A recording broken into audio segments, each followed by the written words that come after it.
Iyi ni ikosora ukomeje gukurikira. Umuhanzikazi Umulisa Cynthia uririmba indirimbo zo kuramya ndetse no guhimbaza Imana akomeje gushimira abarikumufasha gukomeza gukabya inzozi ze. Umulisa Cynthia umuhanzikazi ukiri muto uri mu bahize abandi mu irushanwa RSW Talent Hunt 2023 akomeje kugaragaza impano itangaje yo kuririmba indirimbo zo kuramya ndetse no guhimbaza Imana. Ubu amaze gushyira hanze indirimbo zigera kuri ebyiri, harimo iyitwa ni Yesu ndetse n'iyitwa ubutware. Izi ndirimbo zose yazisohoye ziri kumwe n'amashusho yazo. RSW Talent Hunt 2023 yegukanwe na Imana Christopher wahembwe miliyoni zigera kuri 10. Iri rushanwa ryitabiriwe n'abanyempano batandukanye barimo Umulisa Cynthia. Umulisa Cynthia uri no mu bitwaye neza dore ko yabaye wakunzwe cyane muri iri rushanwa People's Choice Award. Mu bihembo byahawe Umulisa Cynthia harimo kuba ambasaderi w'iri rushanwa, kurebererwa inyungu mu muziki na Rise and Shine World Inc. ndetse yanashyikirijwe sheki y'amafaranga agera kuri miliyoni 1.5.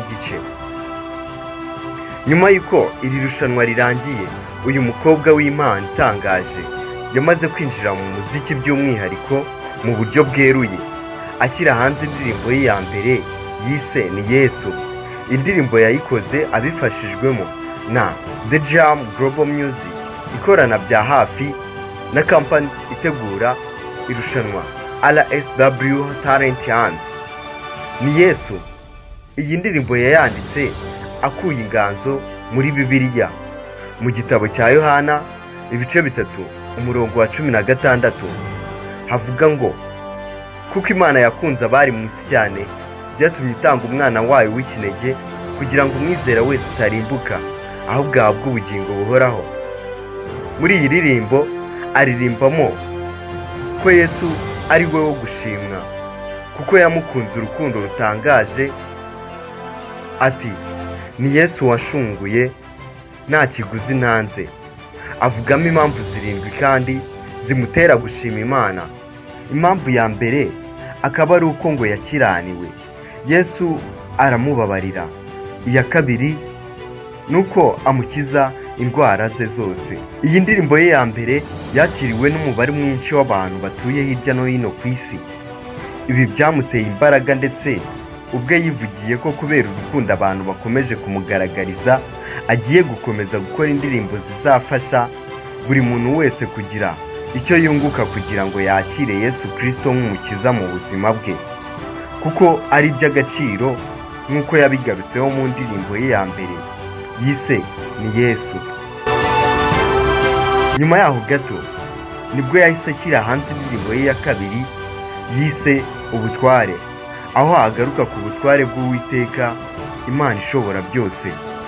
Iyi ndirimbo nayo mu gihe gito imaze ikomeje gukora ku mitima y'abatari bake hirya no hino. Umulisa Cynthia akomeje kwerekana ishusho nziza mu bahanzi baririmba indirimbo za gospel.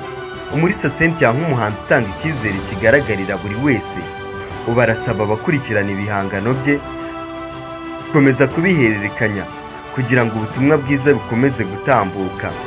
Ariko uyu muhanzi ukiri muto yavuze ko afite imishinga myinshi ndetse afite n'ibihangano byinshi agiye gushyira hanze bizagenda bifasha buri wese mu bihe byose azagenda barimo.